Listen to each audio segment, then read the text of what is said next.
We are officially All live. right. We are officially live. Hello and welcome, everyone. My name is Cory Center, and I'm very excited to be here with you today. So, these are three of my favorite people, three of my favorite leaders, all in different places in the world, which is amazing. I love being able to be here together. I'm going to introduce all of them in a moment. A little bit about myself. Like I said, my name is Cory Center. I am a revolutionary. So, I take on entrepreneurial projects that can become movements. And if it's not on that caliber, I'm not interested because I want to shape this world into something amazing and leave it better than I found it. And these three wonderful individuals are here to do the same thing in the realm of leadership. So I'm going to read their bios, then I'm going to tell you why I think they're awesome, and then we're going to get into more of why they are together and why we are sitting here in front of you today. First, to my left, I'm not sure where she is on your screen, is Linda Patten. She is the founder of Dare to Lead with Linda, an international speaker and best-selling author. No One Stood Up When I Entered the Room, One Woman's Journey from Command to True Leadership. I will talk more about that in a minute because it's awesome. She's also got a radio show on Voice America. She's a leadership expert, mentor, and trainer. And she's a gifted communicator, regularly featured live and online on business panels, interviewed as a leadership expert, and as a popular speaker and seminar leader on topics related to business and leadership.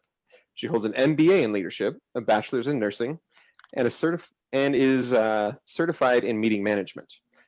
Various leadership positions in professional associations, major organizations, and the military as a U.S. Army major. She's awesome, as I said. And now to my bottom left is Terri-Ann. With over 15 years in the entrepreneurial realm, Terri-Ann Richards has earned her stripes as a solid leader in business. Having started, bought, sold, and partnered in over 8 companies, she certainly understands the sheer will required to both grow a company and lead a team to success. A former rebellion, divorcee, and bankrupt, she gets that life is a series of ups and downs. Through her own hurdles, she'd realize that it's not if you fall, it's when and how quickly you get up that matters. So true. Terri-Ann works with entrepreneurs and leaders globally and teaches the tools required to 10x your productivity through proven processes and mindset shifts. Terri-Ann is also a facilitator and leadership development coach for Leadership Management International, a leading worldwide leadership organization that believes stronger leadership is always possible. I fully agree with that statement. She's a best-selling author as well, sought-after speaker and host of the podcast Balanced Perspective. And now, directly below me is Tony Thayer, who helps struggling managers become great leaders by guiding them to build their teams into stage 4 tribes. His passion is transforming the workplace so that everyone finds greater meaning and fulfillment from their work. His goal for his clients is that their staff are inspired to say things like, "Working here has changed my life," or "I will miss this place and my coworkers if I ever have to change jobs." He leads a 6-month leadership dojo where his clients learn the skills of transformational leadership. He is a certified NLP master practitioner and finds his fulfillment helping people at work reach their full potential. As I said, these people are rock stars, and I love them all dearly. So now, why I think they're awesome. So starting with Linda. So the book that was mentioned, No One Stood Up When I Entered a Room, I read that book. Linda and I have been friends for about a decade, and she sent me her book, said, "Hey, can you read this and tell me what you think?" I said, "Yeah, I'd love to." And I read it, and I said, "This is the best book on leadership I've ever read, and everyone should know everything that's in here and how to apply it, because it'll make everyone's life better from the leadership all the way down to the people at home." Terri-Ann and I have known each other recently through a mutual friend, and she's become one of my favorite people. She's one of those people that I have a concept and I bring it to her and she turns it into something real that works, that gets the right message across every single time, and it's amazing. Lots of fun, lots of creativity, lots of spunk. So I love TA as well. Tony, I met also through a mutual friend this year, and Tony's story really inspired me. So Tony, we met, my friend is terrible at introductions. He said this introduction like, "You guys are awesome, you should talk." And I'm like, "Okay, why should we talk? What is it about Tony that I should know?" And it came out that Tony has a really powerful story that I'll let him tell. But his story really had an impact on me. And I said, "Man, I really want you to be a part of this idea that we've got." You know, we started with this idea, a new leadership model that's really built for this day and age, that's really going to transform things. it's on the cutting edge, and you are too, with everything that you've done in neuroscience to heal yourself and to bring it to teams. So I love Tony, I love Terri-Ann, I love Linda. I'm really excited to be here to share what we're creating today. So we've started creating a program, a leadership training program called Awaken the Leader.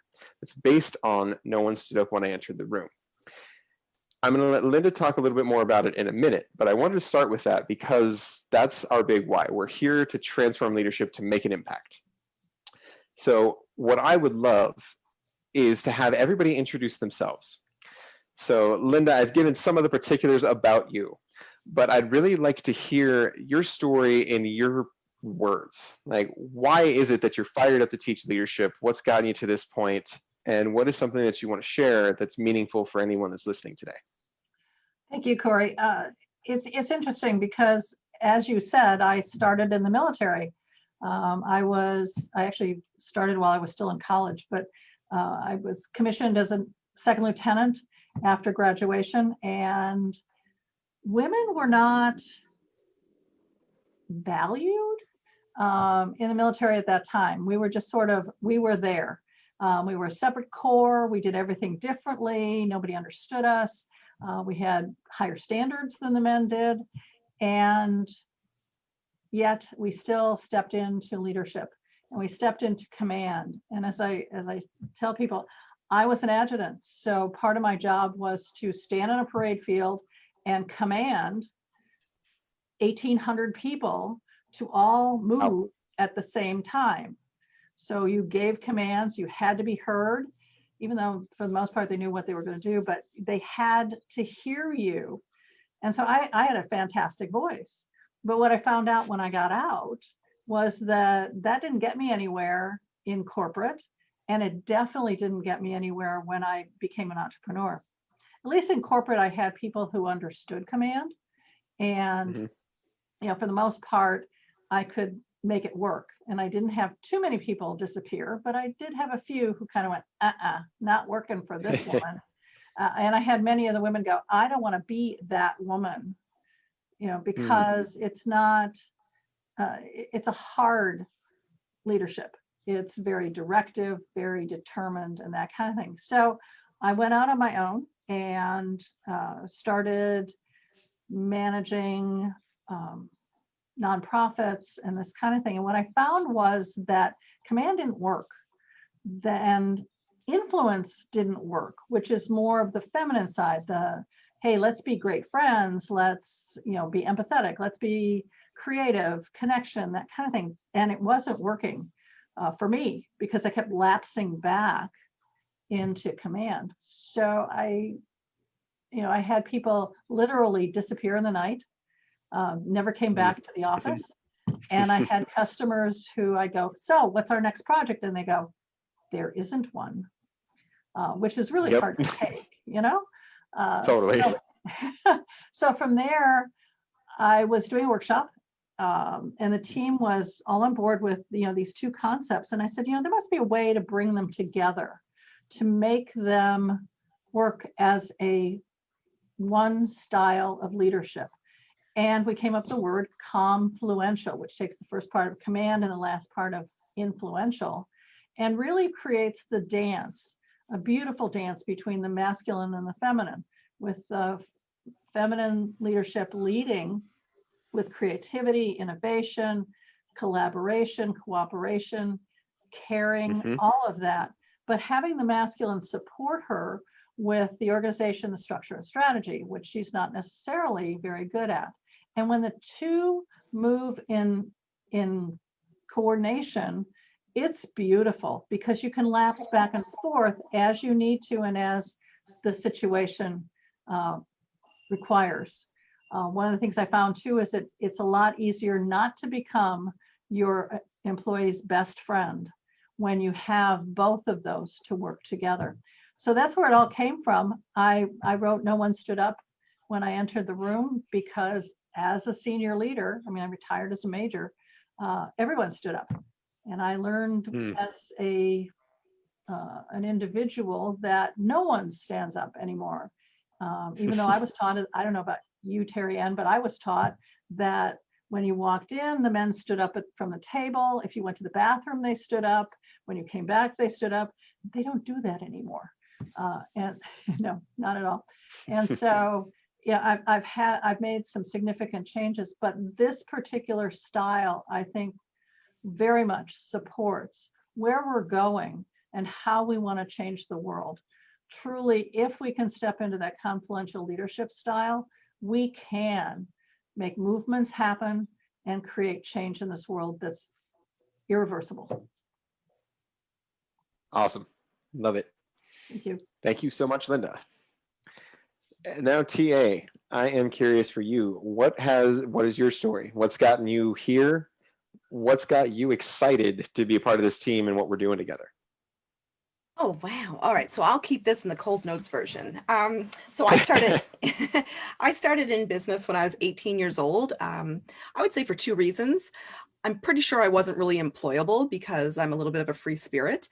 And second reason, I was a single mom. I had my daughter at 17 years old, and the typical 9-to-5 job or shift work that was available to somebody, with my version of the skill sets that I had at that point, wasn't really conducive of being a single mom with a young baby who at times, had an earache or, had to go home 3 times throughout the week because their fever had spiked. So I kind of got into business for those two reasons. Over the course of that, career, I went in with street smarts. I didn't go in with an MBA. I didn't go in with any college or university experience. I didn't have a mentor that told me this is how you're supposed to show up in business. And so there was a lot of trial and error in the beginning, like most entrepreneurs.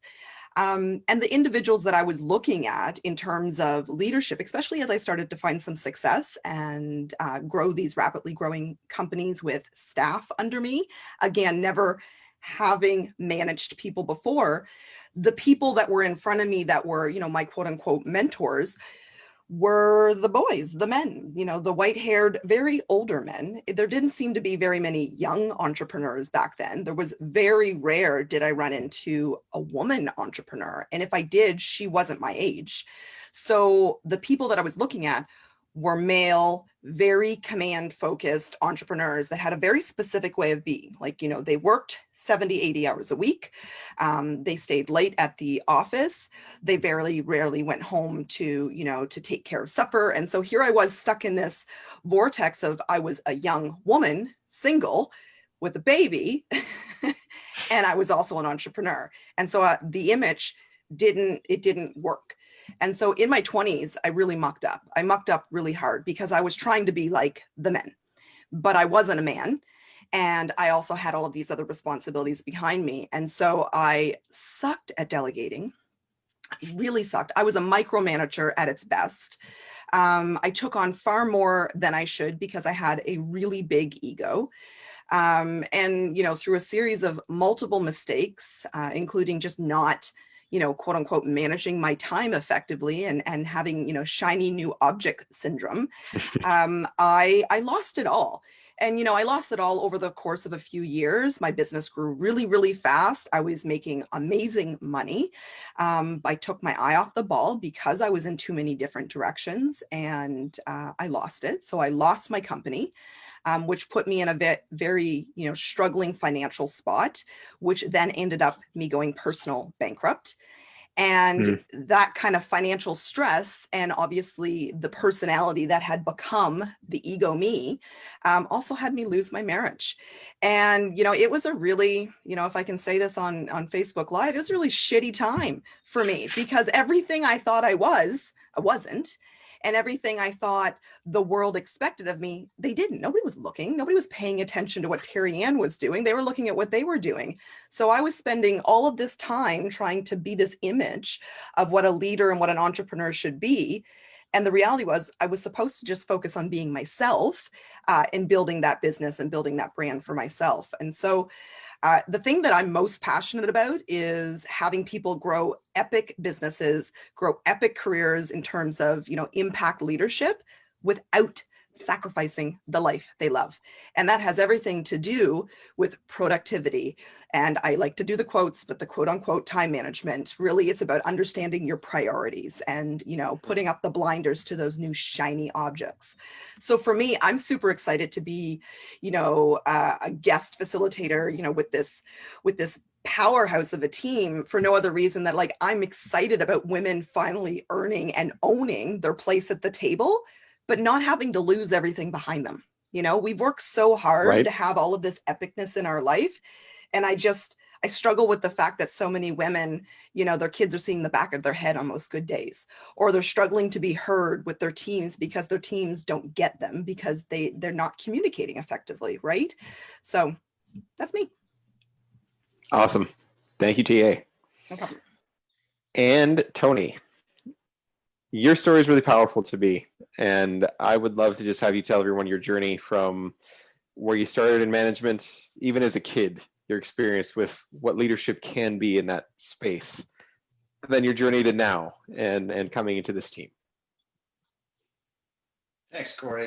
I got into leadership. I was a white guy and he had a lot of doors open for me, and I was always very relaxed. And I think largely because as a kid, my dad was an executive. He worked in a department store, and he would travel to all the different stores to visit with the staff and just see what was selling. I was like 8, 10 years old, and on Saturdays when he had to do that, he would take me with him. And I was always impressed. My dad's style of leadership was what's now called management by walking around. And he went to 15 different stores that had 4 or 5 floors each. And he walked up to every sales desk of every store and knew every person's name and would chat with them. He knew their kids' names, he knew their backstories, and he just ended up asking them what's hot right now, what's selling. And that's how he kept his pulse in the business. So I always thought leadership was just this very relaxed kind of fun thing. And then I ended up going to school and just taking classes I liked. I wasn't really worried about making a career or making the right moves. And then I got out of school and didn't know what I was going to do and ended up at Xerox. And my first year out, I was sales rep of the year. I was just in flow. It was all real easy for a while. And then later I found out there was a lot of blind spots to leadership.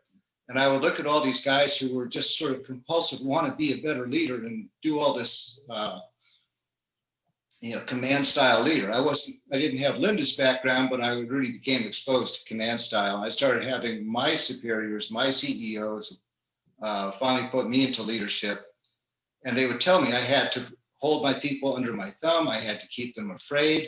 And I would say, sure, boss. And then I'd go back to my site and I would just totally ignore that. Because when I was put into my first leadership position, I was taking over an operation where the prior 2 managers had been asked to leave.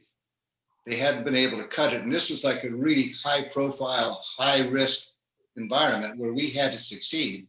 So the first lesson I learned as a leader was the command style doesn't work. And the last 2 guys left. So I had to listen to my boss tell me to be a command style leader and then go wonder, why doesn't that work here? And I learned to just ask the people who were working there, what's hanging things up?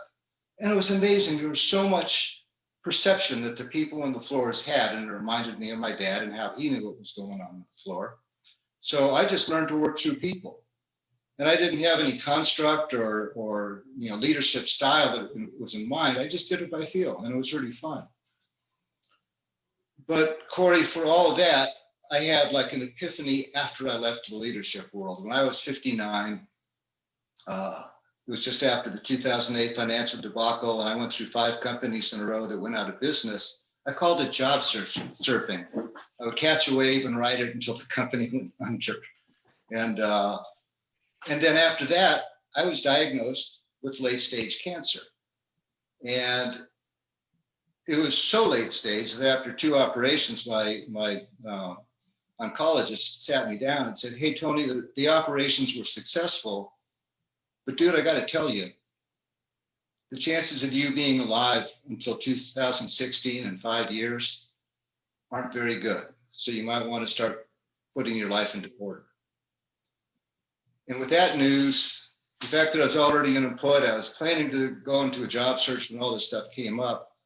And I thought, I don't want to go back into that corporate maelstrom. It's uncomfortable. It's pressured. It's just, if I've only got 5 years to live, I want to sort of put some things together and sort of hit my bucket list, except my bucket list was about personal growth, which is what I find so really charming about this group of the four of us. What really unites us is not our experience, but our sort of understanding that leadership's about growth. So I had this decision to make, and I went around for like, I don't know, a couple of months thinking, why is this happening to me? And I was just scared and off center. And I ended up on a phone call in someone else's house in someone else's room for about 45 minutes. It was just one of those boring phone calls where I was like, how do I get off of this call? And I saw a poem by Rumi pinned to a bulletin board on the wall. And it was just like, I kind of started reading it with a half mind. So I wasn't really fully engaged in it, but it sunk in on some level. And it was the guest house, where it's like you just welcome all the bad things that come into your life as a guest house owner, a hotel owner would receive visitors, welcome them, because they may be there to clean you out for some new purpose in the future. And I found myself walking somewhere the next day, and I noticed this huge change in my attitude. I no longer was asking, why is this happening to me? I started asking, how is this happening for me? And it was just a small little thing, just a few words, but it represented a mindset. And mindsets open you up to powerful new ways of looking at the world. And I'm really excited that I get to do a session to open up this program on mindsets for leadership and how you can learn to find out what's the difference is that makes a difference. And really what makes a difference in my mind and my perception of management is to share that sense of growth with all the people who work for you. And that's what really makes this program so exciting for me. Awesome. Thank you, Tony. Love your story, man. Every time I hear it, I get chills. So as we're here, we're really talking about this new thing that we got coming out, this Awaken the Leader program. Linda, I'm curious, when it comes to growing as a leader, what is something you could share with everyone that's at home right now? Should they be considering taking on some growth for leadership? Should they be in consideration of a program such as Awaken the Leader? What do you want to say to them about growth as a leader? Cory, I think one of the tragedies of leadership is the fact that many people think that because they've got the title, they are. And they don't really realize what it takes to really step into that position and to really own it and to have the skills that are important for them to truly lead, to truly understand, as Tony said, the mindset that you need to have. How do you become resilient as a leader so that, like Terri-Ann, you don't find yourself in a situation where it's all comes crashing down around you. I mean, I've had that situation too, not quite as dramatically. And there's sort of a pride that goes along with leadership that says, I'm a leader now. I know what to do. And the answer is no, you probably don't. It's not something that we necessarily learn through osmosis. It's something that takes other leaders teaching you what they've gone through and the lessons that they've learned and what works and what doesn't work, and to be able to pick at you about your leadership. What's good, what's the bad, as I said, what's the good, what the bad and the ugly about leadership. As Terri-Ann talks about time, it's so easy to, as you said, spend 80 hours on your business and not have a relationship with your family, not really have a relationship with your people. And part of it is because you're not delegating appropriately. You've hired the wrong people. You've hired people who are just like you, and you wonder why they're not doing anything and you're doing everything. So it's that kind of information that we're sharing in Awaken the Leader. It's truly a skill set that when you learn it, you're going to be a million times better at leading the people who are a part of your team. And when you don't, you're going to continue to fumble and stumble and do more than you need to. I mean, there's a grace in this leadership. And I want to teach you the dance, the gracefulness of that dance. How do you hold the frame? All of that, so that when you walk in the next day, people go, wow, what happened to you? This is awesome. Right. Yeah. Awesome. Thank you. And TA, for those that are in that situation where things are about to come crashing down, or they're just so overwhelmed, or they're in a situation where they're trying to lead in a way that they're not supposed to, the way that isn't aligned for them, what is one thing they could do right now to start changing that? You know what? I think it really comes down to like, you need to keep your eye on the real bottom line, right? And I think that, a lot of us think bottom line, we think of the financials, and financials are important. I get it. I've gone bankrupt. I know the financials are important. But what's really important is, like, why are you doing this? Why are you in this leadership position? What's the big, hairy, audacious goal? What's the why of, what you're trying to accomplish for 2020 or 2021? And you need to be able to set up, tangible, tactical steps that get you through from point A to point Z, and be able to communicate that with your people. I think all too often we sort of just jump in, and we don't have a starting point, and we don't have a clear vision or an understanding of where we're headed. And so we just sort of walk or run or race to the finish line. But where's the finish line? And where did you start? And how are you tracking that? Right. And so I think if you can figure out, you hear it, those books out there about discovering your why. And I think those help you discover, your personal why, which is important, because I think that bleeds into your career why. But you need to know why you're doing what you're doing, whatever it is that your role is within your organization. You need to know, why is that role important? And what is that part of my role that's contributing to the bigger goal of the organization? And then how do I communicate that with my team? And I think if you can do that and set up pillars or milestones where you're tracking this, it's hard to go off base if you have that system in place. I love that. Thank you. No problem. Yeah, that's one of my favorite parts about Awaken the Leader, is the idea that we're going to look at, like, what is your vision? Like, where are you now? Where are you going next? And how do you navigate to get there? So when we look at what is our vision now, then we can see, well, this company vision is going here. Well, is that in alignment with where I'm going to? Well, yeah. And if it is, then we're in alignment, and we're able to collaborate and work and create something brand new. We're really able to innovate and move quickly. Exactly. And I think, I think the struggle for a lot of people is, we all have dreams, we all have goals, right? I love these quotation marks today. That's like my thing for the day, quotation marks. But like, everybody has goals, everybody has dreams, but nobody has a plan. So, what we're trying to do with this, and I shouldn't even say trying, what we're doing with Awaken the Leader is like, yeah, we're going to get you to talk about your dreams and your vision and what's the goal. But then you got to break it down. Like, what's the plan to get you there? Like, how do you eat an elephant one little bite at a time, right? And that's the thing that's missing for most people, is the plan. It's the middle. Right. Yeah. And then too, Tia, it also has to do with, are the visions of your people in alignment with where the company's going? Yeah.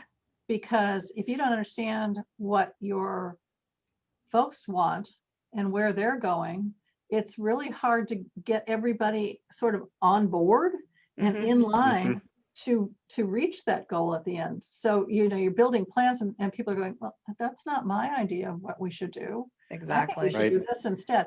And so part of it is that communication. And my favorite, as you all know, my favorite question is, so just curious, what were you thinking when you said that? It's a perfect way to get alignment, right? Like, how, I can say something and each person on this call will hear it slightly different, right? Absolutely. So like, when I describe to you my goal or my vision for, 2020, you've all heard it in your own head a different way based on what you want. And so it's about finding that rhythm, that dance that you talk about, Linda, of, when I say something, what did you hear? And then when you say something, well, what did I hear? And is this what you meant?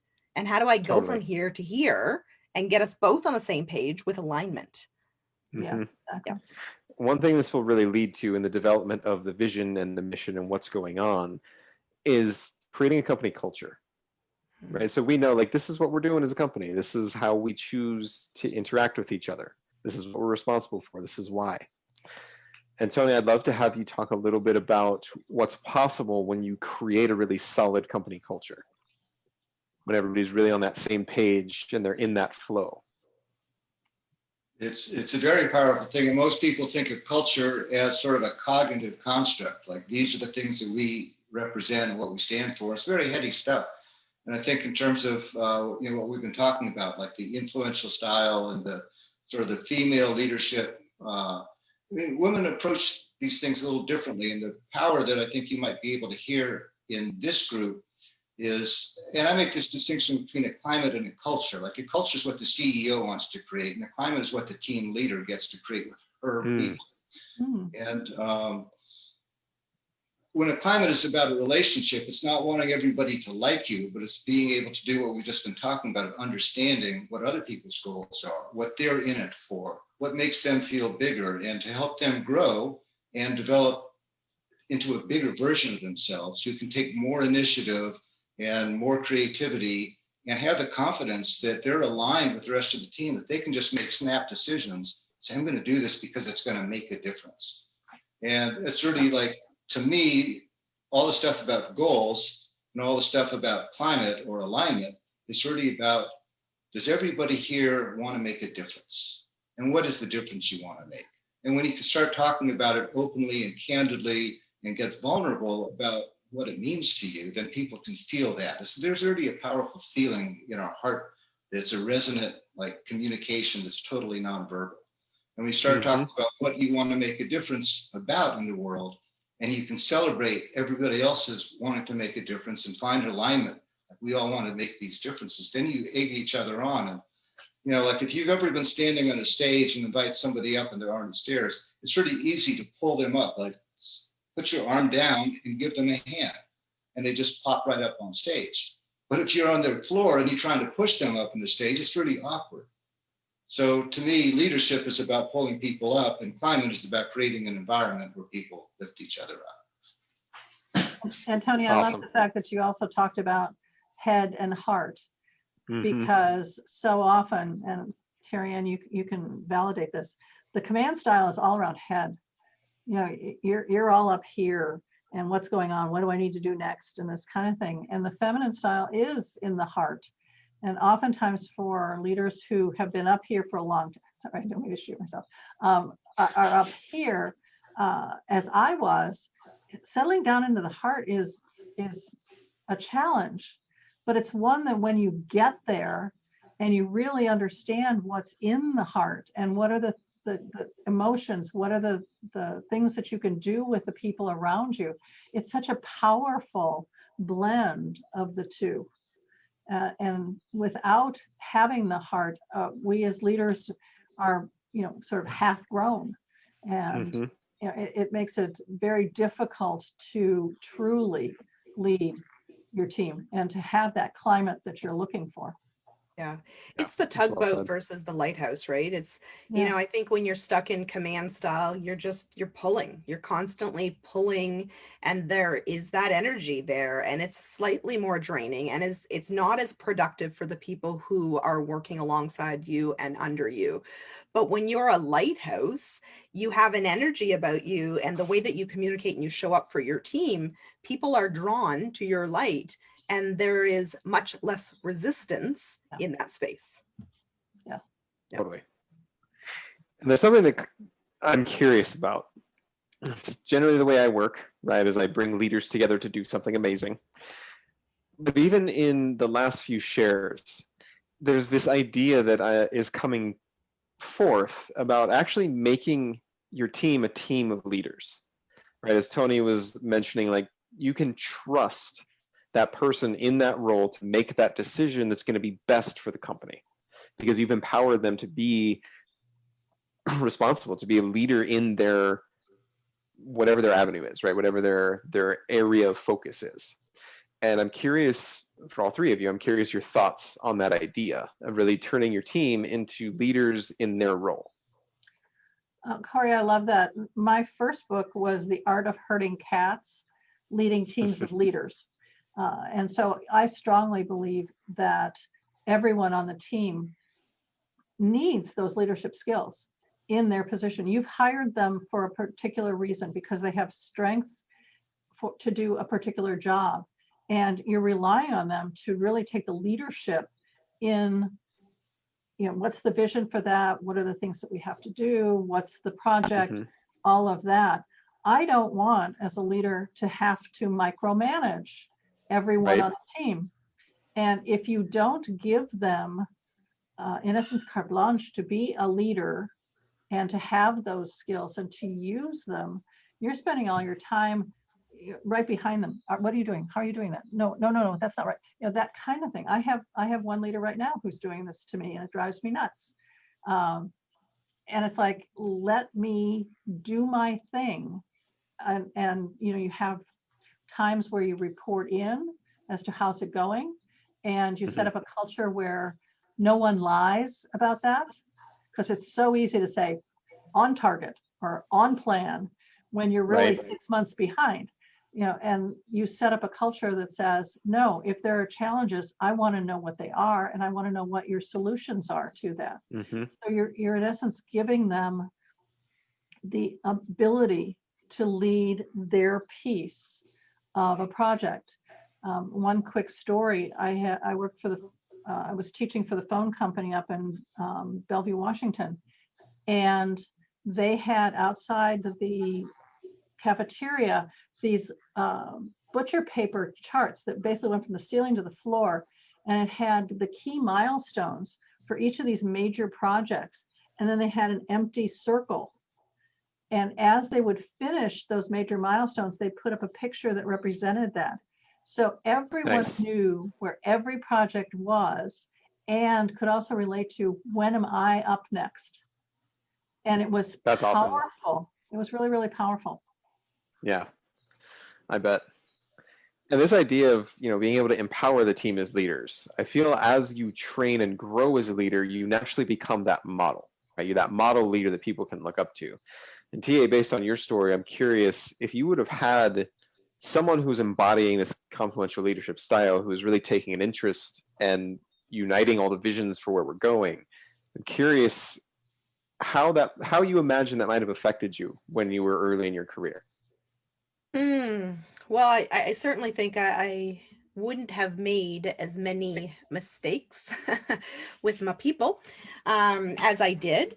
But I think I'm a little bit of, I seem to like to learn things the more complicated way at times. And so, I think if I would have had a mentor at a young age, in my early 20s, when I was, creating these, 6-7 figure businesses and having, teams of, anywhere between 12 and 20 under me. And I would have had somebody to say like, hey, did you try this? Hey, this is what this looks like when you're managing a team, versus micromanaging a team. I think it would have saved myself a lot of grief. And, some of those companies would have gone on to be much more successful than they were. And certainly the one that I ended up losing, potentially that wouldn't have gone array. It would have not cost me as much, but you can go pay for an MBA or you can go get practical training and just make all the mistakes and learn, relatively quickly over a 10-year span. The choice is up to you.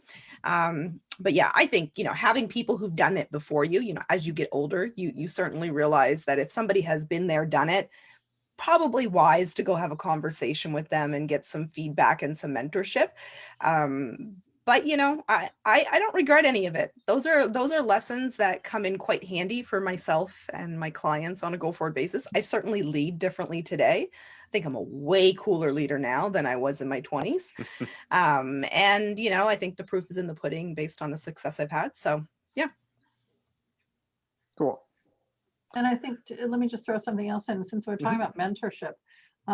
When I was 20, you asked for leaders, you got mentors. You could, if you were in a corporate setting, they had corporate property. They were people who they were grooming to take more senior positions, and you were assigned a mentor, or you got to choose a mentor, but you always had a mentor. And unfortunately, they were primarily men. So for women, that's how we learned leadership, was through our male mentors. Today, I would be willing to say that most of the millennials would say they don't have a mentor. They don't know what a mentor is. They don't know how to get one. And the women who are in position right now to mentor the millennials are saying, I don't know how to mentor. I don't like how I was mentored. I don't know what another style would be. I don't know how I would do it differently. So I'm not going to do it at all. So there's a lack on both sides of millennials getting a mentor, and then us having mentors that we can give them. So I think part of this program is teaching those individuals who should be mentoring because of status, age, experience, whatever, that it's okay, and that we can teach you how to do that with those people who are coming up. Totally. Yeah, I fully agree with that. And Tony, as we're getting ready to close up today, I'm curious, in this conversation between culture and climate, for those of for our CEO friends who are out there listening today, how could they take one step to go from imposing a culture to creating a climate? That's a great question. And I don't even think that a culture is necessarily imposed. It's just like what we were talking about earlier. It's one-sided. It's not fully developed. It's all a head-based construct.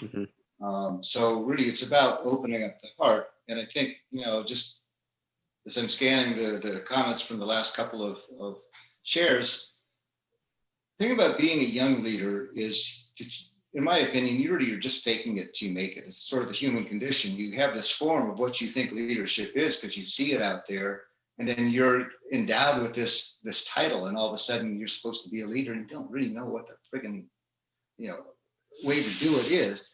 So you just fake it, and then you start getting feedback, but you're really vulnerable in the sense that you're worried about what people are saying to you, and you're worried about the feedback you're going to get, and the whole thing of how feedback is a once-a-year thing, and it's this really big thing, and it's not comfortable, and you can't just be open to it. There's a lot of stuff in the corporate culture that shuts down vulnerability, but I think the real change that you get when you go to a climate is that you're aligning with people, you're understanding what they want to make a difference to in the world. And you can even have the frank conversation of like, geez, what you want is really admirable, but it's not really in line with what we're doing. And you can just start being open and level with people. Then even the people who leave end up thinking like, wow, that's a heart-based company. And they could just tell me like, this isn't the environment where I get to be who I want to be. And they thank you instead of like resent you. And so I think the answer is like to form a climate is to just open up. That's one of the things I love about Linda's curriculum is there's like really practical ways to understand how to do that and to be real with people without trying to be their best friend. But it's all about leveling and coming from the heart. Awesome. Thank you, Tony. All right, so I would love to hear any final comments, any things you want to leave the audience with before we close today, starting with Linda. I think the key thing I always say this, be courageous, dare to lead. It is a process. It is something that can be learned. It's not necessarily intuitive. And as you said, Cory, Tony, we've put together an amazing curriculum to turn individuals who have attempted leadership, have tried it and either failed or it hasn't quite gotten them exactly what they want, a way to truly step into that leadership and to shine and to change the world. I mean, I know that's a euphemism that we use all the time, but we are poised to make significant changes in all aspects of this world that we live in. And I want to create the leaders who can make that happen. Awesome. Thank you, Linda. TA, any closing thoughts that you want to leave our audience with today? I think I'll just kind of piggyback on what Linda just said. Leaders are not born. Leaders are made and built through Yep. trial and error, and through mentorship, and through being challenged on those thoughts and those belief systems that you have today, by other people who have been there, done that, and also grown into being epic, amazing, impact-led leaders. Being trained by that is what grows leadership, and thus allows you to grow other leaders. Awesome. Thank you. And Tony, any closing thoughts for our audience today? Yeah, thank you, Cory. And I'll even piggyback on TA's comments. Like, leaders aren't just made, leaders are the ones who step up. And I was taken with Linda's comment about like how many people of the millennials are hesitant to step up and to become mentors. And I was hesitant to become a leader. I was offered several times to become a supervisor, but I looked at the management team and just thought, God, I don't even like the feel of that group of people. They're demanding and pushy and arrogant and needy. And I didn't want to be a part of that. So I hesitated to become a leader. And to me, the closing thought I'd like to share is like, when leadership's done right, it is the most wonderful thing you can do in life. It is the most fulfilling thing you can do in life, because you're building other people and you're giving them opportunities to grow and expand and play a bigger game in life. And at the end of your career, if you're that kind of leader, you will be so fulfilled, and you'll have so many people looking back on your contribution to their lives with fondness and admiration. And there's really nothing better from a heart-based place of living than that. So I really encourage people to look at the opportunities to become real leaders from a heart-based approach. And I think this program is just, I'm so excited about how it really has that focus. Me too. Thank you, Tony. All right. Well, like I said, I love all of these people. I'm really glad that we all got the time to spend with you today. So over the next 3 days, we're going to take a little deeper dive into everyone's expertise. So you won't see me again, but these three wonderful people will come together and really start giving you the lowdown on what makes them tick, what they're bringing to this program, why it's exciting, and what it can do for you. So we're going to go much deeper into leadership with Linda. We're going to go much deeper into time and other really juicy, fun things with TA. We're going to go into some neuroscience and some mindset with Tony. And of course, they're all going to have wonderful things to say about all three, because they're all experts in the field of leadership in various capacities. One thing that I'm excited to share with you that we've done today is the way that we've come together as 4 different leaders in very different industries and come together to create something synergistic that is so much better than the sum of the parts. And that is entirely possible for you and your team if you're willing to step up and grow as a leader. So thank you for spending your time with us here today. We will see you next time. Have a wonderful day.